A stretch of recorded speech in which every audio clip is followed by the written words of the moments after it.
হেরার গুহাই তোমারি ধ্যান, আসমান থেকে নামে আল কোরআন।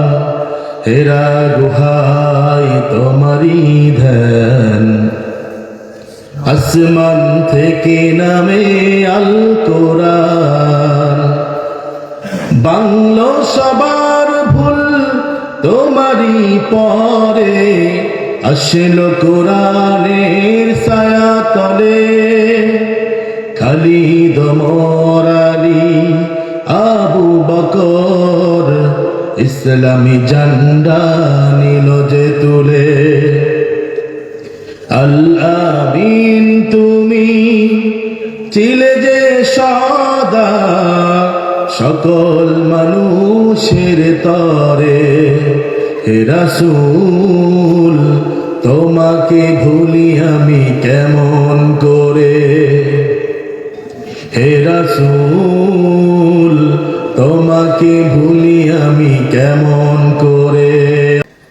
নবী করিম সাল্লাল্লাহু আলাইহি ওয়াসাল্লাম মক্কা থেকে যখন মদিনায় চলে গেলেন, দ্বীনে দাওয়াত দেওয়ার জন্য আল্লাহ রাসূল প্রতিনিয়ত কাজ করতেন। প্রতিদিন রাসূল দ্বীনে দাওয়াতি কাজে বের হতেন।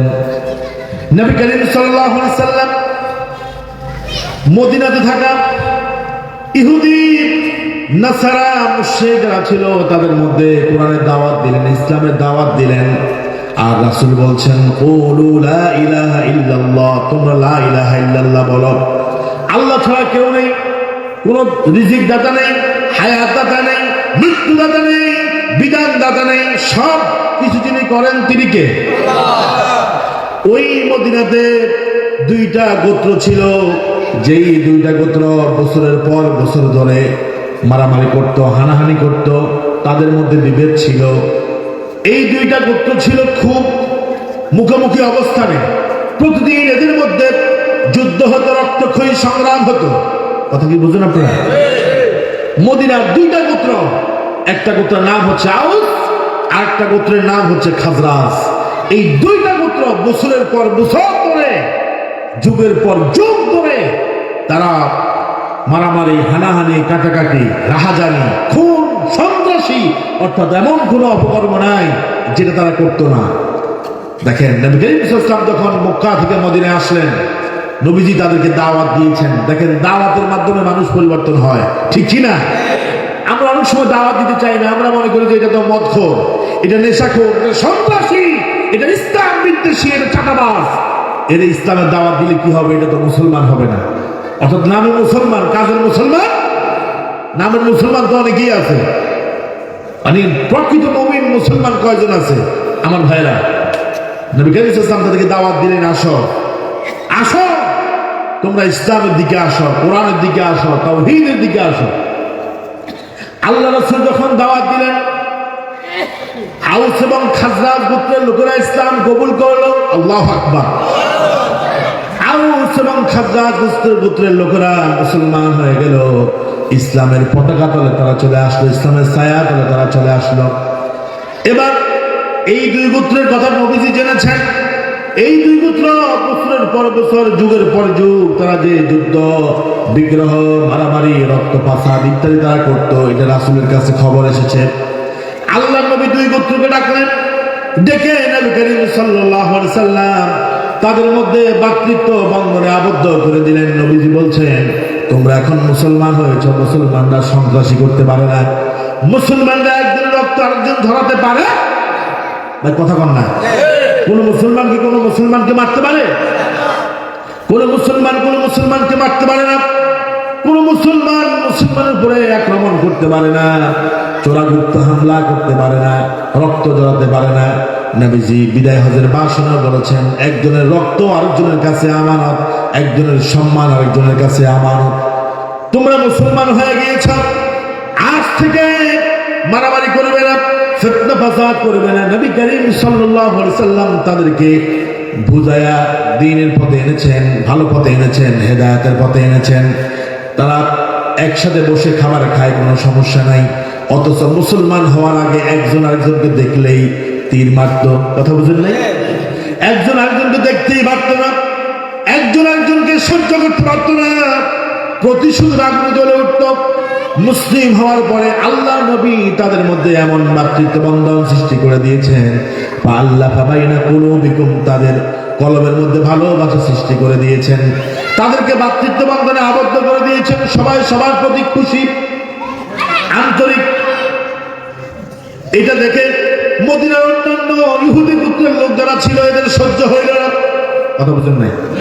এই যে আমাদের দেশে আলেমরা ঐক্যবদ্ধ হয় না, স্বাধীনতার পরে, স্বাধীনতার 54 বছর শেষ হয়েছে, আলেমদের ঐক্য হয় না। আলহামদুলিল্লাহ 2025 সালে এসে আলেমদের একটা প্ল্যাটফর্ম তৈরি হয়েছে। আলহামদুলিল্লাহ কর না? আলেমরা এখন একই মঞ্চে, একই কাতারে। এতদিন অনেক জালেমরা বলেছিল, অনেক জালেম বলেছিল জালেমরা কেন এক হয় না। এখন আবার আলেমরা যখন হাতে হাত মিলিয়ে ঐক্যবদ্ধ হয়েছে, ওই জালেমদের এখন আবার সহ্য হয় না। ঠিক কিনা? মানে কিছু মানুষ আছে না, দাঁড়াইলেও দোষ, বসলেও দোষ, উঠলেও দোষ, খাইলেও দোষ, এরকম কিছু স্বভাবের মানুষ আছে কিনা? বসলে কত বসত কেন, দাঁড়াইলে কত দাঁড়াইছ কেন, শুইলে কত শুইছ কেন, এরকম আছে না? আছে। তার মানে হচ্ছে ওরা হুজুরদেরকে টার্গেট করেছে, ইসলামকে টার্গেট করেছে। কথা বলেন ঠিক কিনা?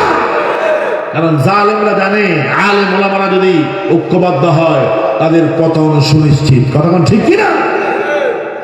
এখন আলেমরা ঐক্যবদ্ধ হয়েছে বিভিন্নভাবে। এখন কিছু মুনাফিক তৈরি হয়েছে, এই দলের কাছে যায় বলে যে এদের তো আকীদা খারাপ, ওদের কাছে যায় বলে যে এরা তো আপনাদেরকে 16 বছর 17 বছর অনেক গালিগালাজ করেছে, এদের সাথে কেন ঐক্য করেছেন? এরকম কিছু শয়তান আছে কিনা? মদিনার আউস এবং খাজরাজ গোত্রের লোকেরা শত্রু ছিল, যখন ইসলাম গ্রহণ করে বন্ধু হয়ে গেল, যখন তাদের মধ্যে মিল মোহাব্বত ভালোবাসা দেখা গেল, বিভিন্ন জায়গায় তারা একসাথে বসে খায়, একসাথে মিটিং করে, একসাথে ইসলামের কথা বলে। ওই মদিনার অন্যান্য ইহুদিদের সহ্য হলো না। তারা চিন্তা করলো মুসলমানদের ঐক্যকে ভাঙতে হবে, এই একতাকে ভেঙে ফেলতে হবে। যদি তারা সংঘবদ্ধ হয়, এক হয়ে যদি আমাদের বিরুদ্ধে তারা অ্যাকশন নেয়, তাহলে তো আমরা টিকতে পারবো। এবার আউস এবং খাজরাজ গোত্রের লোকেরা যখন একত্রিত হয়ে দ্বীনি কাজ শুরু করলো, ভালো ভালো কাজ যখন শুরু করলো, এবার ইহুদিদের মধ্যে একটা গ্রুপ তাদের মধ্যে ওই পুরানো কথাগুলো স্মরণ করে দিতে লাগলো। আউস গোত্রের লোকদেরকে বলে, খাজরাজ গোত্রের লোকদেরকে তোমরা বন্ধু বানিয়েছ, তোমরা তাদের সাথে একত্রে চলাফেরা করতেছো, খাওয়া দাওয়া করতেছো, তোমাদের কি মনে নেই এই খাজরাজ গোত্রের এই লোক তোমার বাবাকে মেরেছে? বুঝলেন কথা? মানে পুরানো শত্রুতার কথাগুলোকে ওই ইহুদিরা বা তাদেরকে স্মরণ করা দিচ্ছে, তাতে করে একটা গন্ডগোল সৃষ্টি হয়ে যায়। কথা বুঝলেন নাই? পুরান কথাকে তারা জাগ্রত করতেছে। আবার আউস গোত্রের লোকদেরকে বলতেছে খাজরাজ লোকদের কথা, খাজরাজ গোত্রের লোকদেরকে আউস গোত্রের কথা, পুরানো কথাগুলো স্মরণ করা দিচ্ছে। এবার স্মরণ করা দেওয়ার পরে আউস এবং খাজরাজ গোত্রের মধ্যে যে একটা বন্ধুত্বপূর্ণ সম্পর্ক তৈরি হলো, সবার মধ্যে যে একটা ভ্রাতৃত্ব তৈরি হলো, ভালোবাসা তৈরি হলো। ওই শয়তানগুলো, ইহুদির বাচ্চাগুলো যখন আউস আর খাজরাজ গোত্রের ভিতরে ঢুকে তারা যখন বিভেদ সৃষ্টি করতে লাগলো, পুরানো কথাগুলো স্মরণ করা দিতে লাগলো, তখন আউস আর খাজরাজ গোত্রের লোকেরা ওই পুরানো শত্রুতার কথা মনে করে তারা আবার যুদ্ধের প্রস্তুতি নিতে লাগলো। কথা বুঝেন নাই? ধরেন একজন লোকের সাথে আপনার 10 বছর আগে সমস্যা হয়েছে, এখন 10 বছর পরে আপনার সাথে বন্ধুত্ব হয়েছে। এখন 10 বছর আগে কি হয়েছে আপনার মনে নাই, হঠাৎ করে একজন আপনাকে বলতেছে, এই তুই যে এই লোকের সাথে চলস, এই লোক তো তোর ভাইরে মেরে ফেলছে। এখন দেখেন সে চিন্তা করতেছে যে আমার ভাইরে মেরে ফেলছে, আমি এর সাথে চলি। এবার তার মনের ভিতরে নতুন করে একটা ক্ষোভ জাগ্রত হচ্ছে যে আমার ভাইকে মেরেছে, সেটা আমি বন্ধুত্ব করবো না, বরং এর কিভাবে মারা যায় নতুন করে পন্দি ফিকির আঁকা শুরু করবে। ঠিক কিনা? আউস আর খাজরাজ গোত্রের লোকেরা তো আগের শত্রুতা ভুলে গিয়ে তারা মুসলমান হওয়ার পরে একই বন্ধনে আবদ্ধ হয়েছে।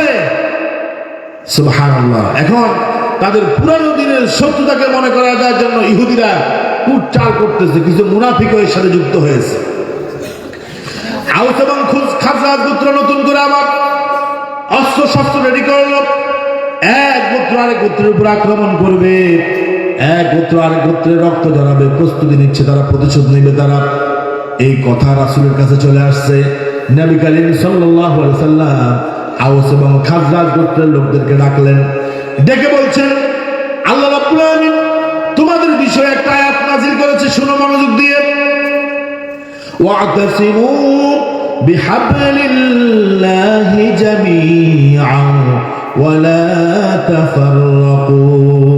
ও আওস খাজরাজ গোত্রের লোকেরা শুনো, তোমরা ওই পুরানো শত্রুতার কথা শুনে তোমাদের মনে হয়েছে, আবার তোমরা মারামারি করবে, হানাহানি করবে না, এটা হতে পারে না। রক্ত ঝরাবে এক গোত্র আরেক গোত্র, এটা হতে পারে না। তোমাদেরকে বলছি, ওয়াতাসিমু, তোমরা আঁকড়ে ধরো, বিহাবলিল্লাহ, আল্লাহর রশিকে। হাবলুল্লাহ, সমস্ত মুফাসসিরিনে কেরাম বলেছেন হাবলুল্লাহ মানে হচ্ছে হাবলুল্লাহিল মাতিন হুয়াল কোরআনুল কারীম। এখানে আল্লাহ রশি বলে দুনিয়ার সাধারণ কোন রশি না, এই রশি বলে আল্লাহ কোরআনকে বুঝিয়েছে। আল্লাহু আকবার। তাফসীর সাঈদীর ভিতরে আল্লামা আব্দুর রহমান আস-সাঈদী বলেন, ওয়াল ই'তিসামু বিহাবলিল্লাহ ওয়া তামাসসুকু বিদীনিহি ওয়া কিতাবিহি। এখানে দিন, এখানে রশি বলে আল্লাহ বুঝিয়েছে আল্লাহর দ্বীনকে মজবুত করে ধরা। আল্লাহ রশি বলে আল্লাহ বুঝিয়েছে কোরআনকে মজবুত করে ধরা। আল্লাহু আকবার। তাহলে রশি বলে আল্লাহ বুঝিয়েছে কোরআনকে, সুবহানাল্লাহ কোন না? তার মানে হচ্ছে ঐক্য হবে একটি কিতাবকে কেন্দ্র করে, সেই কিতাবের নাম হচ্ছে কোরআন, সুবহানাল্লাহ কোন না? আল্লাহ পাক বলছে, ওয়াতাসিমু, আঁকড়ে ধরো, বিহাবলিল্লাহ, আমার রশিকে। আল্লাহ রশি হচ্ছে কি? কোরআন। এরপর আল্লাহ বলছেন, ওয়ালা তাফাররাকু, সবিচ্ছিন্ন হবে না। তাহলে এই আয়াত থেকে বোঝা যায় ঐক্যের ভিত্তি হবে আল্লাহ কোরআন, সুবহানাল্লাহ কোন? যাদের কাছে এই কোরআন নাই তাদের সাথে আমাদের কোনো ঐক্য, আর কথা বলে না, জোরে কোন না? ঐক্যের ভিত্তি হবে কি? আজকে কিছু সবক নিয়ে যার কাজে লাগবে ইনশাআল্লাহ। ঐক্যের ভিত্তি হবে কোরআন। যাদের কাছে কোরআন নাই, যারা কোরআনের আইনকে ভয় করে, যারা শরীয়ত আইনকে ভয় করে, যারা ইসলামী অনুশাসনকে ভয় করে, যারা কোরআনকে ভয় করে, তাদের সাথে কখনো ঐক্য হতে পারে? আমার ভাইরা, আল্লাহ পাক বলছেন এই কোরআনকে ঐক্য, এই কোরআনকে সামনে রেখেই তোমাদের ঐক্য হতে হবে। এই কোরআন ছাড়া কোনো বিষয়ে ঐক্য হওয়া যাবে। বলে তাফাররাকু, বিচ্ছিন্ন হয়ো না, মজবুতের সাথে কোরআনকে আঁকড়ে ধরো। এখন আমরা বললাম, আল্লাহ এই কোরআনকে যদি আমরা আঁকড়ে ধরি, এই কোরআনকে যদি আমরা মানি, এই কোরআনের রীতিনীতিগুলো যদি মানি, কি লাভ হবে? আল্লাহ রাব্বুল আলামিন বলেন, যে কিতাব তোমাদেরকে দিয়েছি, আমার নবীর উপর নাজিল করতেছি, এটি হলো এমন একটা কিতাব যে কিতাবের মধ্যে কোনো সন্দেহ সংশয় নাই। আল্লাহু আকবার। 1450 বছর আগে নাজিল হয়েছে, আজ পর্যন্ত একটা হরফ পরিবর্তন করা লাগে নাই, একটা হরকত পরিবর্তন করা লাগে নাই, একটা বিধান পরিবর্তন করা লাগে নাই। তার মানে বোঝা গেল এই কোরআন একেবারে কিয়ামত পর্যন্ত সব মানুষের জন্য উপযোগী, ঠিক কি না গো? এই যে আমাদের দেশে যে সংবিধান আছে, ডক্টর কামাল লিখেছে, যেই ডক্টর কামালের ওযু নাই, গোসল নাই, নামাজ নাই, দিন নাই, ইসলাম নাই, সেই ডক্টর কামালের সংবিধান দিয়ে আমার দেশ চলে। আচ্ছা কন্ত, এই সংবিধান দিয়ে দেশ চলার কারণে দেশের মধ্যে দিন দিন শান্তি আসতেছে না অশান্তি? না, সত্য কথা বলতে হবে। যে দল করেন সত্য কথা বলতে হবে। আমার ভাইরা, ডক্টর কামালের সংবিধান দিয়ে দেশ চালালে দেশে কখনো শান্তি আসতে পারে? যেই দলে হোক, সেই দল যদি বলে আমরা কোরআন দিয়ে, কোরআনের আইন দিয়ে দেশ চালাবো, তাহলে দেখবেন যে দেশের মধ্যে সব অশান্তি দূরীভূত হয়ে গেছে, সব দিকে শান্তি, শান্তি আর শান্তি, ঠিক কিনা? বলবেন হুজুর কেমনে বুঝছেন? আমি বলি, যেই সংবিধান ডক্টর কামাল বানিয়েছে, সেই সংবিধান 16 বার পরিবর্তন হয়েছে, আর আল্লাহর কোরআন একবার পরিবর্তন হয় নাই। সুবহানাল্লাহ কম? আমার ভাইরা, এই সংবিধান দিয়ে 54 বছর দেশ চলতেছে। কত লাশ এই দেশে পড়েছে, কত মানুষ পড়েছে, কত ধর্ষণ হয়েছে, খুন হয়েছে, দুর্নীতি হয়েছে, হয়েছে না? চাঁদাবাজি হয়েছে। আমার ভাইরা, আমার দৃঢ় বিশ্বাস, আমার মন বলছে, কোরআন দিয়ে যদি এই 54 বছর আমাদের দেশটা চলতো, আশা করা যায় এই দেশটা আল্লাহর রহমতের উসিলাই এই দেশের মধ্যে এত অঘটন আকাম কুকাম হতো না, ঠিক কিনা কোন? আল্লাহ রাব্বুল আলামিন বলছেন কোরআন কি সকলে মিলে আঁকড়ে ধরো? আমরা বললাম আল্লাহ কেন আঁকড়ে ধরো? আল্লাহ পাক বলছেন এই কোরআন তো এমন একটি কোরআন, যালিকাল কিতাবু লা রাইবা ফীহি, পারেন না আপনারা? This is the book, there is the doubt in it. এটা তো এমন কোরআন যে কোরআনের মধ্যে কোনো সন্দেহ নাই। আপনি দেখবেন এই কোরআনের প্রত্যেকটা বিধান অথেন্টিক, শব্দ বলেন, আয়াত বলেন, বিধিবিধান বলেন, যা আছে কোনো ভুল নাই। কারণ এই কোরআনটা যিনি নাজিল করেছেন তিনি কে? তো আমরা যদি নির্ভুল কোরআন মানতে পারি, কোরআনকে আঁকড়ে ধরতে পারি, আমাদের জীবনকে যিনি নির্ভুল করে দিবেন তিনি কে? আলোচনা করেন না, তিনি কে? কোরআন নির্ভুল কিতাব, কোনো ভুল নেই। এই কোরআন যদি আপনি মানেন, আপনার জীবনের মধ্যে কোনো ভুল থাকতে পারে? আচ্ছা কোন তো আমাদের রাসূলের জীবনে কোনো ভুল ছিল? এদিকে ভাইরা বলতেছেন রাসূলের জীবনে কি কোনো ভুল ছিল? কোনো ভুল ছিল না। কেন? কারণ তিনি কোরআন মেনেছেন, কোরআনকে নিজের জীবনের সাথে মিলিয়ে নিয়েছেন। এই জন্য রাসূলের জীবনে বিন্দু মাত্র ভুল নাই। আল্লাহু আকবার। বিশ্বনবীর ইন্তেকালের পর সাহাবায়ে কেরাম রিদওয়ানুল্লাহি তাআলা আলাইহিম আজমাইন এসেছেন আয়েশার কাছে, এসে বলছেন আয়েশা আমাদের রাসূলের নবীজির চরিত্রটা কেমন ছিল, রাসূলের চরিত্রটা কেমন ছিল একটু বলেন। কাইফা কানা খুলুকুন নবী সাল্লাল্লাহু আলাইহি সাল্লাম, ও আয়েশা নবীজির জীবন কেমন ছিল, নবীজির জীবনটা কেমন ছিল? আয়েশা বলছে আমা তাকরাউনাল কোরআন, তোমরা কি কোরআন পড়ো না?